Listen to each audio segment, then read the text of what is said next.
அனைவருக்கும் எங்கள் இனிய வணக்கம். மரங்கள் மற்றும் செடிகளை நடுவதன் முக்கியத்துவம் வாஸ்து சாஸ்திரத்தில் விளக்கப்பட்டுள்ளது. தெய்வங்களும் மரங்களிலும் தாவரங்களிலும் வசிப்பதாக நம்பப்படுகிறது. அவற்றை சரியான வழியில் பயன்படுத்தினால் ஒரு நபரின் அதிர்ஷ்டம் அதிகரிக்கும், மேலும் வாழ்க்கையில் நடக்கும் பிரச்சனைகளும் விலகும் என்று கூறப்படுகிறது. வீட்டின் எந்த திசையில கொய்யா மரத்தை நடுவது நல்லது? வாங்க இந்த வீடியோல தெரிஞ்சுக்கலாம். ஒவ்வொரு மரத்திற்கும் செடிக்கும் வெவ்வேறு முக்கியத்துவம் உண்டு. அந்த வகையில கொய்யா மரத்தை எந்த திசையில் நடுவது புண்ணியமாக கருதப்படுகிறது?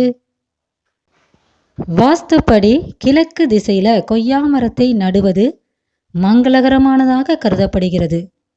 இவ்வாறு செய்வதன் மூலம் வீட்டில் நேர்மறை ஆற்றல் ஓட்டம் அதிகரித்து குடும்ப உறுப்பினர்களின் ஆரோக்கியம் நன்றாக இருக்கும்.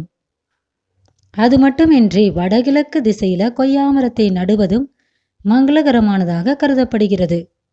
எனவே சரியான திசையை மனதில் வைத்து கொய்யா மரத்தை நடுங்க. இவ்வாறு செய்வதால் நல்ல அதிர்ஷ்டத்தை அதிகரிக்கலாம். கிழக்கு திசை புதிய தொடக்கங்களை குறிக்கிறது. எனவே இந்த திசையில மரங்களை நடுவது வாழ்க்கையில் புதிய மகிழ்ச்சியை தருகிறது. கொய்யா மரம் வீனஸ் கிரகத்துடன் தொடர்புடையது. மகிழ்ச்சி, மகத்துவம், அன்பு மற்றும் அழகு ஆகியவற்றின் காரணியாக வீனஸ் கருதப்படுகிறது. எனவே கொய்யா மரத்தை நடுவதன் மூலம் வீட்டில் மகிழ்ச்சியும் அமைதியும் செழிப்பும் உண்டாகும். கொய்யா மரத்திற்கு எதிர்மறை ஆற்றலை உறிஞ்சி வீட்டில் சாதகமான சூழலை பராமரிக்கும் திறன் உள்ளது என்று நம்பப்படுகிறது. அது மட்டுமின்றி கொய்யா மரத்தை நடுவது குழந்தைகளுக்கும் மகிழ்ச்சியை தருகிறது.